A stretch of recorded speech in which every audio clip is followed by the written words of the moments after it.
আজ বান্ধবীদের সঙ্গে পিকনিক যাওয়ার পর অবস্থা ছিল, দেখো গল্পটা তাহলে শুরু থেকে বলি। আজ সানডেতে হোস্টেল থেকে বেরিয়ে চলে আসি বাস স্টপেজে বাস ধরার জন্য। আর সেখান থেকে বাসে করে বাকি সদস্যদের সঙ্গে চলে আসি মেট্রো স্টেশনে। তারপর সেখান থেকে এন্ট্রি করে চলে আসি 2 নম্বর প্ল্যাটফর্মে। যাই হোক, তারপর সেখান থেকে মেট্রো ধরে ইসকন মন্দির পেরিয়ে ময়দা মামুনিদের নিয়ে চলে আসি মেট্রো স্টেশনের বাইরে। আর সেখান থেকে সোজা চলে আসি পার্কে।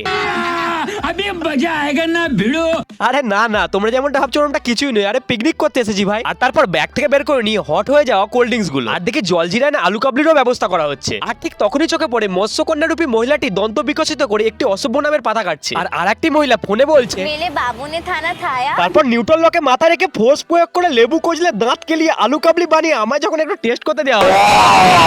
যাই হোক, এইসব ঝাল ঝাল আলু কাবলি খেয়ে আমার একার না সবারই ঝাল লেগেছিল। আর এর এক্সপ্রেশন দেখেছো তো, ঝালে পুরো পিছন ফেটে গেছে। তারপর ক্যাবে করে মৎস্যকন্যা দিদির বাড়িতে গিয়ে একটু খাওয়া দাওয়া করে আমার ভিডিও তাদের টিভিতে চালিয়ে, আরে সাবস্ক্রাইবার বাড়াচ্ছি ভাই, তুমিও একটু করো। যাই হোক, এবার হোস্টেলে ফেরা যাক, দেখা হবে আবার পরের কোনো ব্লগে।